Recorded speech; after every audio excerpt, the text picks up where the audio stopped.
Teman-teman, di pagi hari ini tetap kita kawal peristiwa ibu dan anak di Subang. Minggu terakhir di bulan Maret. Dan kalau nggak salah, menurut kabar yang saya terima, minggu depan nanti sudah bulan puasa. Nah, apakah dalam minggu-minggu ini nanti akan ada pengungkapan siapa yang menjadi tersangka dalam peristiwa ibu dan anak di Subang ini?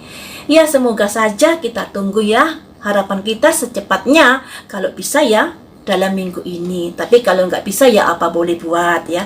Kita sabar saja menanti, siapa tahu nanti di pertengahan atau di awal bulan puasa akan ada pengungkapan. Kita flashback ke belakang ya, dari awal-awal kasus ini. Di awal kasus ini ada beberapa saksi yang hilir mudik di media sosial, yaitu Pak Yosef, Yoris, dan Danu. Dari ketiga saksi ini, yang paling getol dikuliti di awal-awal kasus mencuat adalah Pak Yosef dengan Ibu Mimin. Karena apa? Karena Pak Yosef memiliki istri dua. Sehingga banyak netizen yang kurang merespon baik pada Pak Yosef. Makanya itu banyak sekali yang tidak mendukung Pak Yosef.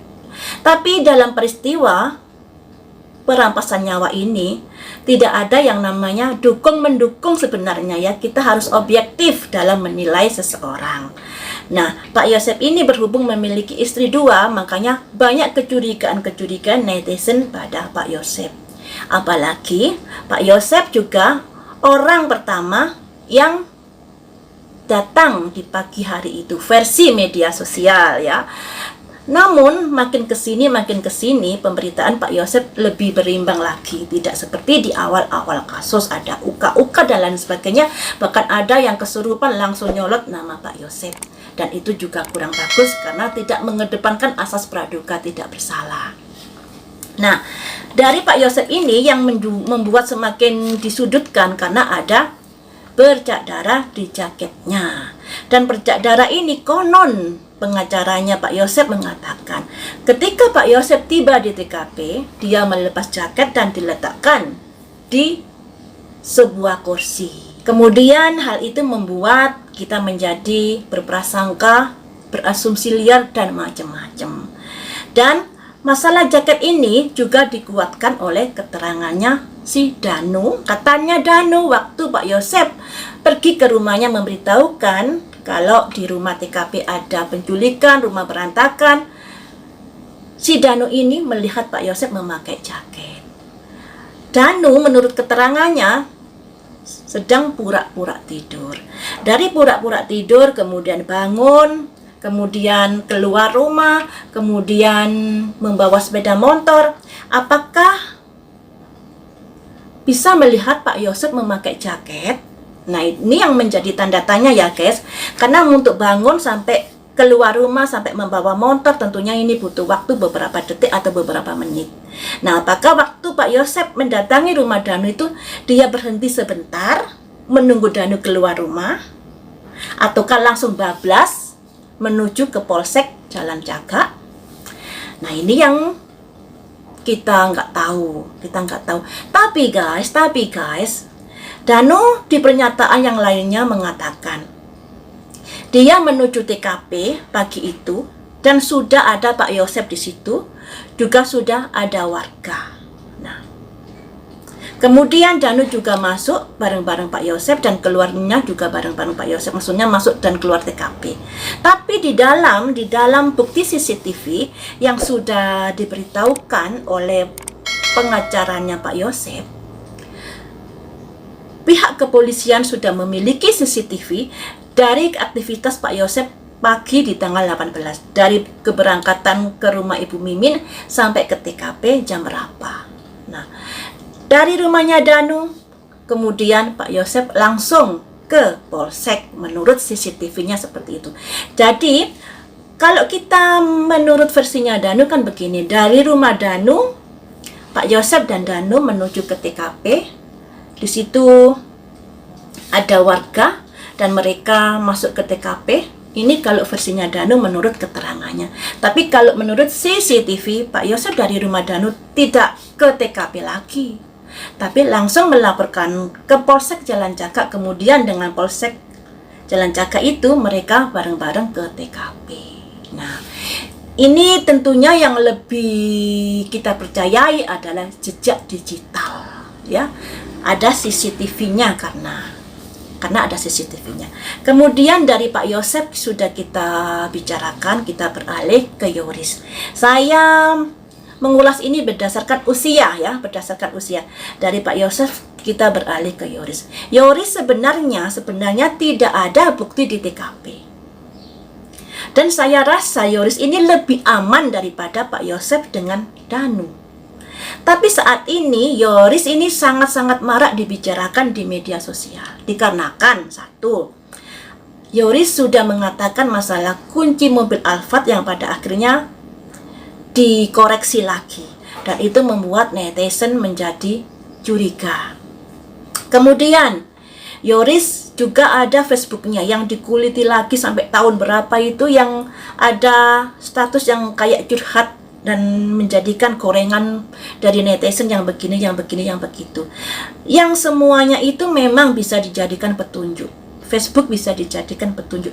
Tapi petunjuk ini sangat lemah guys, karena kita nggak tahu yang ditulis Yoris atau istrinya itu di Facebook itu ditujukan untuk siapa. Kita nggak tahu. Jadi untuk Facebook ini perlu pendalaman lagi. Adakah ada kaitannya dengan bukti-bukti yang di TKP atau tidak?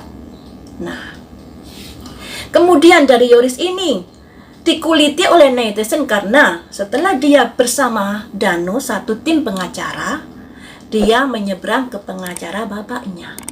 Kalau dulu sama Danu, Yoris dan Danu ini kalau disenggol saja nggak boleh. Sekarang orang-orang yang melindungi mereka berdua atau fansnya mereka berdua pada akhirnya menghujat Yoris dikarenakan sudah menyeberang ke kubu bapaknya. Nah, disinilah menjadi rame sekarang karena sudah menyeberang ke PH-nya bapaknya, jadinya Yoris juga digoreng-goreng. Nah, sebenarnya Yoris ini sudah memberitahukan kepada pengacaranya Pak ATS kalau dia minta dipisah tim, ya, sekalipun satu tim dengan ATS tapi minta dipisah pengacaranya. Tapi hal itu tidak dituruti oleh pengacara ATS, makanya si Yoris ini menyeberang ke pengacara bapaknya. Kemudian kita beralih ke Wahyu, ya. Wahyu ini kepala sekolah di SMK Yayasan Bina Prestasi. Wahyu ini saat mencuat peristiwa ini namanya belum melambung karena masih belum terdengar di media sosial. Baru mencuat di media sosial ketika ada pemberitaan ada saksi yang tidak pulang beberapa hari menginap di Polres, yaitu saksi kepala sekolah ini. Dan pemberitaan ini mencuat apalagi kemudian diiringi dengan pemberitaan di mana Pak Wahyu ini konon beritanya dari rumahnya atau bagaimana kejelasannya saya juga kurang tahu, tapi pemberitaan di luar sana seperti itu ya guys. Jadi agak misterius juga Pak Wahyu ini. Kemudian di pagi itu Pak Wahyu juga berada di TKP. Nah, rumah Pak Wahyu ini dengan TKP jaraknya berapa kilo? Kenapa dia sudah sampai di TKP? Saya kurang tahu. Tentunya alasan-alasan ini pastinya sudah digali oleh pihak yang berwajib, ya. Ada benang merahkah dengan peristiwa ini? Kemudian di pagi itu Danu juga menemui Pak Wahyu dan menangis, ya. Dan Danu ini juga mengatakan kalau Wahyu ini adalah orang baik. Dan Wahyu ini adalah saksi-saksi yang melihat Danu masuk TKP konon bersama Banpol. Ada Wahyu, ada Kosasi dan Opik yang menjaga TKP dari seberang jalan. Dan ini juga menimbulkan kecurigaan. Yang namanya saksi kan harus dicurigai semua, dari Pak Yosef, Yoris, Wahyu, Kosasi, Danu, Opik, semuanya harus dicurigai ya guys. Nah, kita beralih ke Kosasi. Kosasi ini adik dari Wahyu yang sama-sama bekerja di Yayasan Bina Prestasi sebagai TU kalau nggak salah, ya. Dan Kosasi ini juga merupakan saksi di mana saat Danu masuk ke TKP bersama Banpol. Kemudian kita beralih ke Opik, ya. Opik juga menjadi saksi di mana Danu melihat di mana melihat Danu masuk ke TKP bersama Panpol. Akan tetapi saksi ini siapakah yang menyuruh untuk standby di situ, ataukah kehendak sendiri dan lain sebagainya. Kalau menurut pemberitaan di Kang Freddy, Yoris tidak pernah menyuruh Wahyu untuk menjaga TKP. Ada orang yang menyuruh, orang lain yang menyuruh menurut pemberitaan dari Kang Freddy di YouTube-nya Kang Freddy. Ya, kita lihat saja nanti apakah benar ataukah ada hal-hal temuan dari orang-orang yang sebagai saksi saat Danu masuk di TKP. Kemudian setelah kita bahas Pak Yosep, Yoris, Wahyu, Kosasih, dan Opi, kita beralih ke Danu. Di mana Danu ini ada temuan putung rokok di TKP, ada temuan telapak tangan di mobil Alphard, juga digonggongin anjing K9 setelah anjing ini konon dihenduskan di helmnya Amel.